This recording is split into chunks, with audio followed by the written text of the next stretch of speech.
Chapter 12. From Jezreel to Horeb. This chapter is based on 1 Kings 18, verses 41 to 46, and chapter 19, verses 1 to 8. With the slaying of the prophets of Baal, the way was opened for carrying forward a mighty spiritual reformation among the 10 tribes of the northern kingdom. Elijah had set before the people their apostasy. He had called upon them to humble their hearts and turn to the Lord. The judgments of heaven had been executed. The people had confessed their sins and had acknowledged the God of their fathers as the living God. And now the curse of heaven was to be withdrawn, and the temporal blessings of life renewed. The land was to be refreshed with rain. "Get thee up, eat and drink," Elijah said to Ahab, "for there is a sound of abundance of rain." Then the prophet went to the top of the mount to pray. It was not because of any outward evidence that the showers were about to fall that Elijah could so confidently bid Ahab prepare for rain. The prophet saw no clouds in the heavens. He heard no thunder. He simply spoke the word that the Spirit of the Lord had moved him to speak in response to his own strong faith. Throughout the day he had unflinchingly performed the will of God and had revealed his implicit confidence in the prophecies of God's word. And now, having done all that was in his power to do, he knew that heaven would freely bestow the blessings foretold. The same God who had sent the drought had promised an abundance of rain as the reward of right doing. And now Elijah waited for the promised outpouring.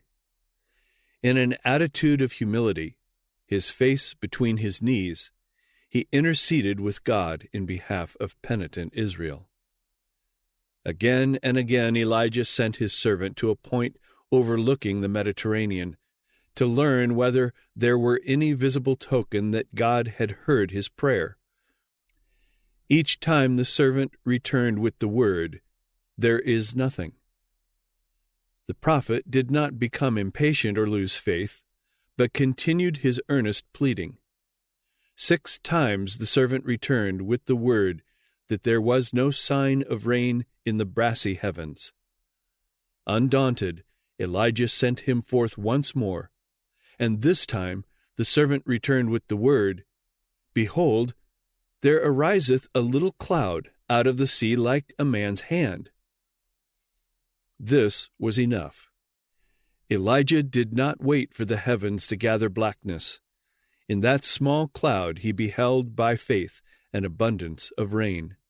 And he acted in harmony with his faith, sending his servant quickly to Ahab with the message, "Prepare thy chariot, and get thee down, that the rain stop thee not." It was because Elijah was a man of large faith that God could use him in this grave crisis in the history of Israel. As he prayed, his faith reached out and grasped the promises of heaven, and he persevered in prayer until his petitions were answered. He did not wait for the full evidence that God had heard him, but was willing to venture all on the slightest token of divine favor. And yet, what he was enabled to do under God, all may do in their sphere of activity in God's service. For of the prophet from the mountains of Gilead, it is written, "Elias was a man subject to like passions as we are, and he prayed earnestly that it might not rain, and it rained not on the earth by the space of 3 years and 6 months." James 5, verse 17.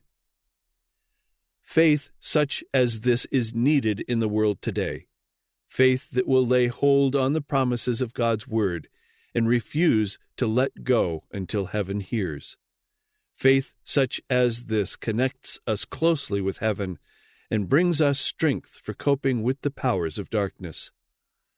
Through faith, God's children have subdued kingdoms, wrought righteousness, obtained promises, stopped the mouths of lions, quenched the violence of fire, escaped the edge of the sword, out of weakness were made strong, waxed valiant in fight, turned to flight the armies of the aliens. Hebrews 11, verses 33 and 34. And through faith we today are to reach the heights of God's purpose for us. If thou canst believe, all things are possible to him that believeth. Mark 9, verse 23. Faith is an essential element of prevailing prayer. He that cometh to God must believe that he is, and that he is a rewarder of them that diligently seek him. If we ask anything according to his will, he heareth us. And if we know that he hear us, whatsoever we ask, we know that we have the petitions that we desired of him. Hebrews 11, verse 6, 1 John 5, verses 14 and 15. With the persevering faith of Jacob, with the unyielding persistence of Elijah, we may present our petitions to the Father, claiming all that he has promised. The honor of his throne is staked for the fulfillment of his word. The shades of night were gathering about Mount Carmel as Ahab prepared for the descent. It came to pass in the meanwhile that the heaven was black with clouds and wind, and there was a great rain. And Ahab rode and went to Jezreel. As he journeyed toward the royal city through the darkness and the blinding rain, Ahab was unable to see his way before him. Elijah, who, as the prophet of God, had that day humiliated Ahab before his subjects and slain his idolatrous priests, still acknowledged him as Israel's king, and now, as an act of homage, and strengthened by the power of God, he ran before the royal chariot, guiding the king to the entrance of the city. In this gracious act of God's messenger shown to a wicked king is a lesson for all who claim to be servants of God, but who are exalted in their own estimation. There are those who feel above performing duties that to them appear menial. They hesitate to perform even needful service, fearing that they will be found doing the work of a servant. These have much to learn from the example of Elijah. By his word the treasures of heaven had been for 3 years withheld from the earth. He had been signally honored of God as, in answer to his prayer on Carmel, fire had flashed from heaven and consumed the sacrifice. His hand had executed the judgment of God in slaying the idolatrous prophets. His petition for rain had been granted. And yet, after the signal triumphs with which God had been pleased to honor his public ministry, he was willing to perform the service of a menial. At the gate of Jezreel, Elijah and Ahab separated. The prophet, choosing to remain outside the walls, wrapped himself in his mantle and lay down upon the bare earth to sleep. The king, passing within, soon reached the shelter of his palace, and there related to his wife the wonderful events of the day and the marvelous revelation of divine power that had proved to Israel that Jehovah is the true God, and Elijah his chosen messenger. As Ahab told the queen of the slaying of the idolatrous prophets, Jezebel, hardened and impenitent, became infuriated. She refused to recognize in the events on Carmel the overruling providence of God, and still defiant, she boldly declared that Elijah should die. That night a messenger aroused the weary prophet and delivered to him the word of Jezebel. So let the gods do to me, and more also, if I make not thy life as the life of one of them by tomorrow about this time. It would seem that after showing courage so undaunted, after triumphing so completely over king and priests and people, Elijah could never afterward have given way to despondency, nor been awed into timidity. But he who had been blessed with so many evidences of God's loving care was not above the frailties of mankind, and in this dark hour his faith and courage forsook him. Bewildered, he started from his slumber.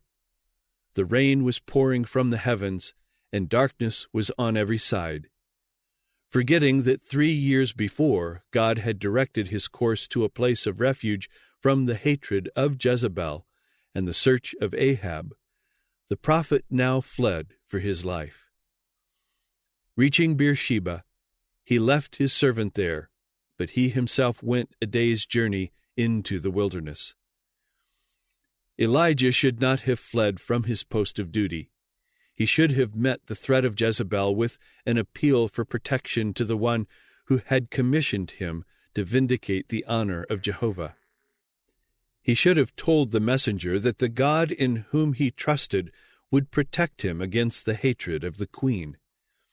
Only a few hours had passed since he had witnessed a wonderful manifestation of divine power, and this should have given him assurance that he would not now be forsaken.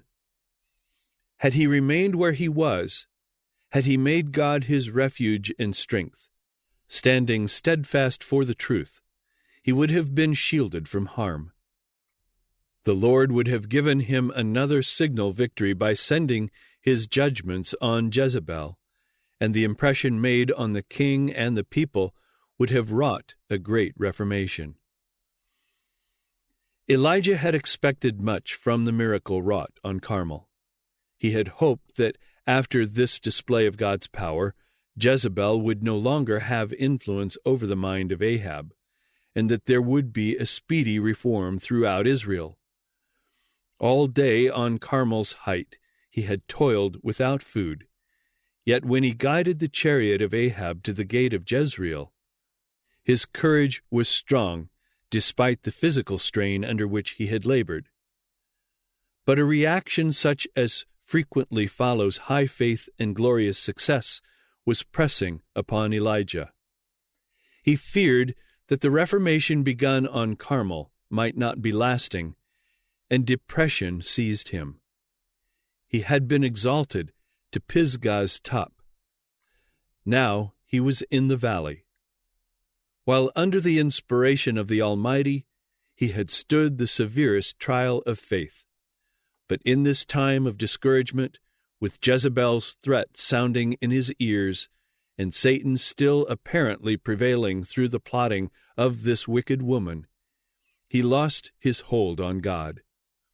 He had been exalted above measure, and the reaction was tremendous.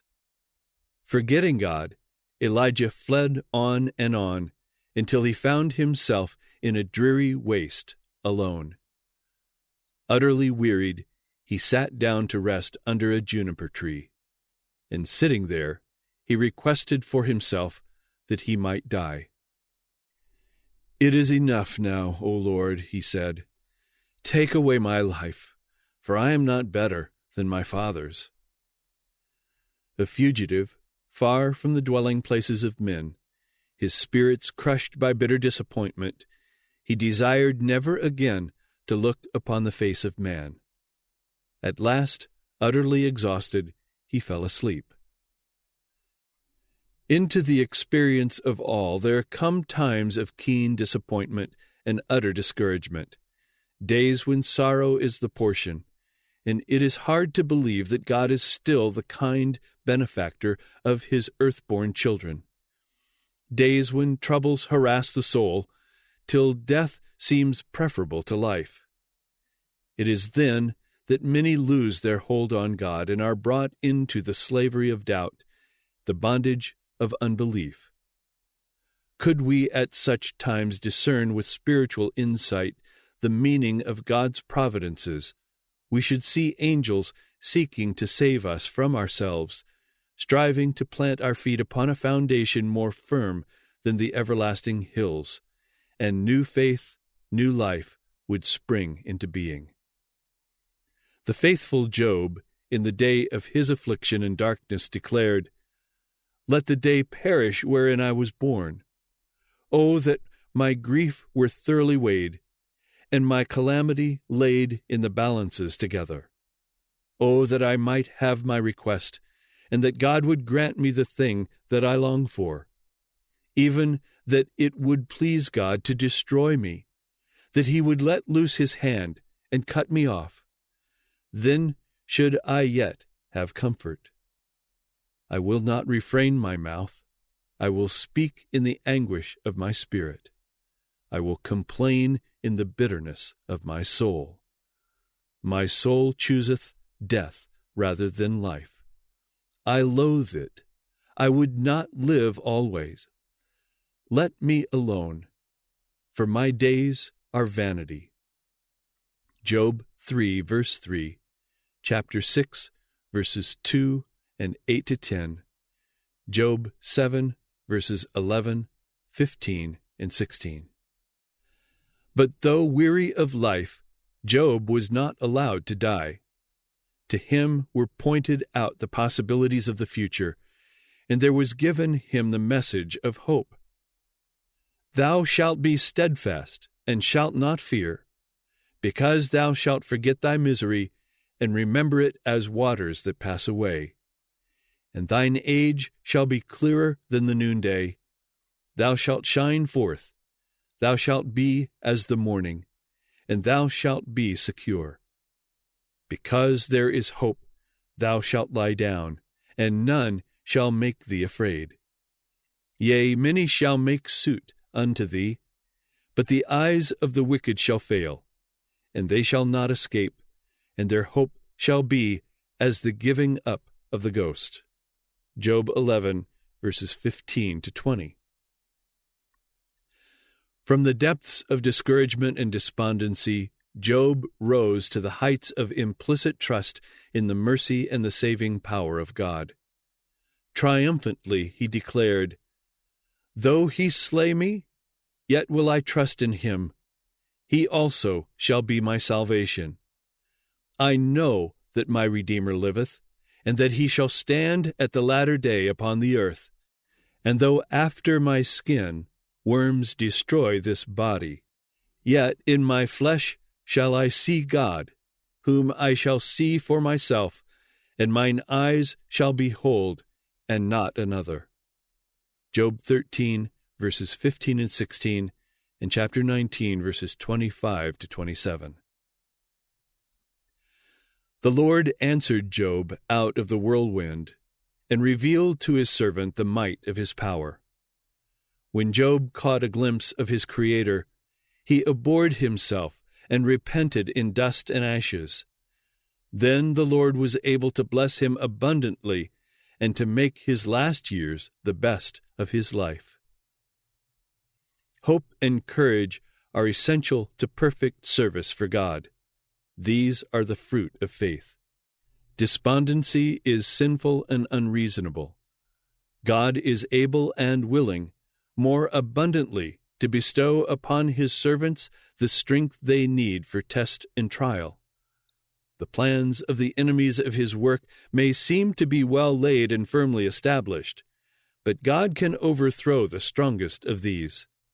And this he does in his own time and way, when he sees that the faith of his servants has been sufficiently tested. For the disheartened there is a sure remedy: faith, prayer, work. Faith and activity will impart assurance and satisfaction that will increase day by day. Are you tempted to give way to feelings of anxious foreboding or utter despondency? In the darkest days, when appearances seem most forbidding, fear not. Have faith in God. He knows your need. He has all power. His infinite love and compassion never weary. Fear not that he will fail of fulfilling his promise. He is eternal truth. Never will he change the covenant he has made with those who love him, and he will bestow upon his faithful servants the measure of efficiency that their need demands. The Apostle Paul has testified He said unto me, My grace is sufficient for thee, for my strength is made perfect in weakness. Therefore I take pleasure in infirmities, in reproaches, in necessities, in persecutions, in distresses for Christ's sake. For when I am weak, then am I strong. 2 Corinthians 12, verses 9 and 10. Did God forsake Elijah in his hour of trial? Oh, no. He loved his servant no less when Elijah felt himself forsaken of God and man than when, in answer to his prayer, fire flashed from heaven and illuminated the mountaintop. And now, as Elijah slept, a soft touch and a pleasant voice awoke him. He started up in terror, as if to flee, fearing that the enemy had discovered him. But the pitying face bending over him was not the face of an enemy, but of a friend. God had sent an angel from heaven with food for his servant. Arise and eat, the angel said. And he looked, and behold, there was a cake baken on the coals, and a cruse of water at his head. After Elijah had partaken of the refreshment prepared for him, he slept again. A second time the angel came. Touching the exhausted man, he said with pitying tenderness, Arise and eat, because the journey is too great for thee. And he arose and did eat and drink, and in the strength of that food he was able to journey 40 days and 40 nights unto Horeb, the mount of God, where he found refuge in a cave.